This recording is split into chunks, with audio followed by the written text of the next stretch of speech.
Magandang hapon sa inyong lahat. Alexander Lexa Jules nagbabalik para sa update about Maymay Entrata.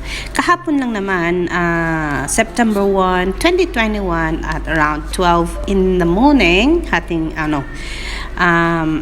tanghaling tapat sa Pilipinas ay ipinost ito ng Philippine Star Entertainment itong news bit na ito about Maymay Entrata.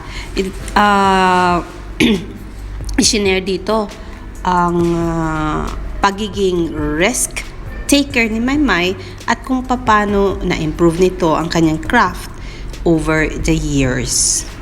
Ang sabi ni Maymay, dati po kasi sobrang lagi akong napapangunahan ng takot kapag ang binibigay na acting or role sa akin ay feeling ko hindi ko kakayanin.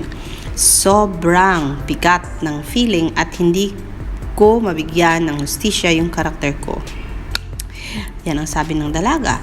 She also had a tendency to avoid performing solo before because she would feel unprepared. Pero nagsimula daw umano itong maging risk taker itong si Maymay Entrata at feeling niya handa na siya kasi nga binigyan niya ng pagkakataon yung weakness niya na pag-aralan niya itong maigi. Kasi ang sabi niya, dati pag nanonood ako ng TV, kapag nag-a-acting, akala ko sobrang dali lang. Pero nung nandun na ako, na-experience ko na di ako makaiyak. She recalled and revealed, and she would refuse to see herself on TV because of her acting. Pero, nang makalaunan, na-realize ng dalaga na the only way to overcome her fear is to learn new things. Anya, lahat kailangan pag-aralan sa acting man o sa pagpe-perform. Kaya kumuha ako ng session sa dancing at singing para mas maging confident talaga ako.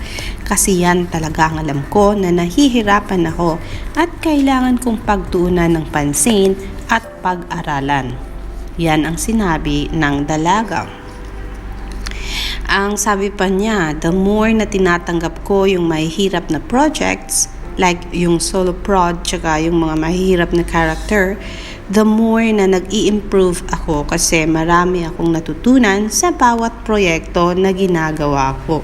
Lalo na kapag mahirap at mas masarap sa feeling kapag mahirap kasi mas worth it.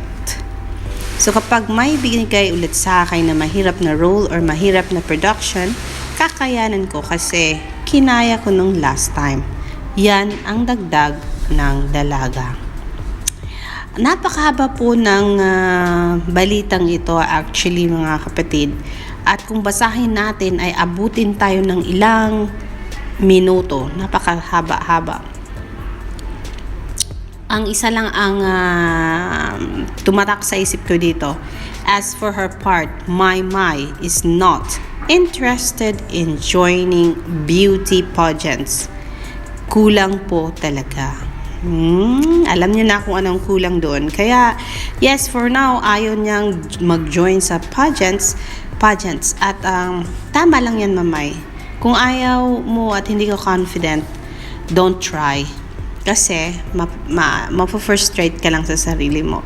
Kung ang sinasabi ng puso mo ngayon ay mag-acting ka, mag-singing ka, and mag-dancing ka, and then super model, syempre, runways and modeling, po pwede. Kasi, yun yung confident ka, nakakayanin mo. Kasi nga, mayroon ka ng voice lessons and then meron ka pang practice sa pagsasayaw. So, yes, yan ang update natin. Maraming salamat sa Philippine Star sa pagbigay niyo ng napakahabang page na news about Maymay Entrata. And we are so proud of her.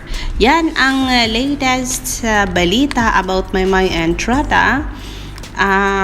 Alexander Lexa Jules saying, see you in my next mga Kamayward.